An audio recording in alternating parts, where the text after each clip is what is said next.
2 millions de Grecs dans toutes les îles grecques, puis tous les autres sont des barbares.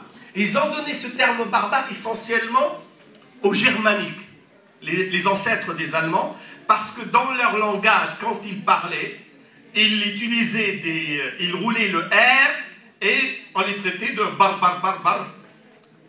Et on a donné ce terme-là aux étrangers. Tout ce qui n'est pas grec, comme la Grèce était celle qui tenait la civilisation de l'époque, surtout la culture, tous ceux qui sont étrangers sont considérés comme barbares. Lorsque les Romains,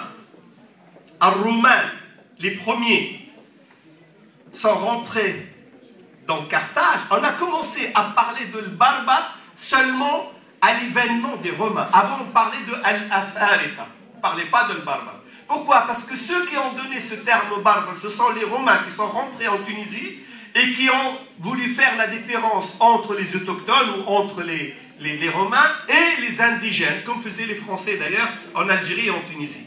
Il y a les Français, il y a les autres, les indigènes. Donc il y a les Romains, il y a tous les autres qui sont le peuple de cette contrée, ce sont al-Barbar.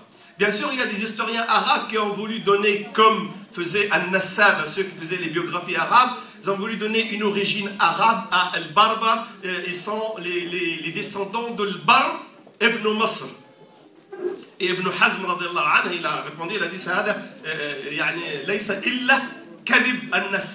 on n'a jamais connu quelqu'un qui s'appelle Al-Bar ibn Masr. Et ils ont remonté ça à d'autres ancêtres.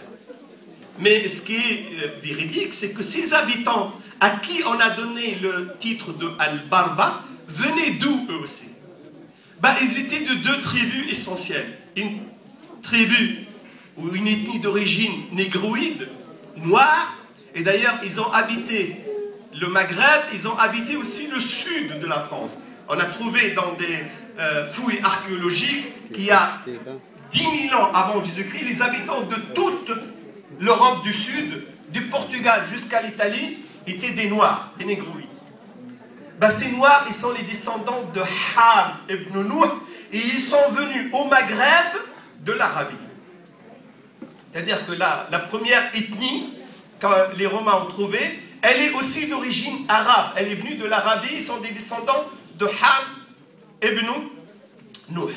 Et la deuxième, qui sont les Blancs, à qui on a donné, puisqu'ils sont les majoritaires, le terme barbe, sont des Canaaniens, qui sont des descendants de Sam, et ils sont venus aussi de l'Arabie. Donc même si on zappe un peu l'islam et l'arabe, on trouve que les habitants originaux de la Tunisie ne sont pas, comme prétendent certains, qui viennent de l'Europe, ou ils viennent d'autres contrées, où ce sont des peuples autochtones qui ont existé depuis le début de l'histoire. Ce sont des peuples qui sont venus eux aussi de la péninsule arabique, les deux ethnies, et ils ont des origines arabes. D'où la fierté aussi d'appartenir à Al-Barbar avant les Phéniciens. Mais quand les Phéniciens ils sont arrivés, ils ont amené avec eux la civilisation. Et 840, 814 exactement, avant Jésus-Christ, on connaît tous l'histoire d'Aïdoun ou Elissa, qui a acheté Carthage et qui a fondé une civilisation.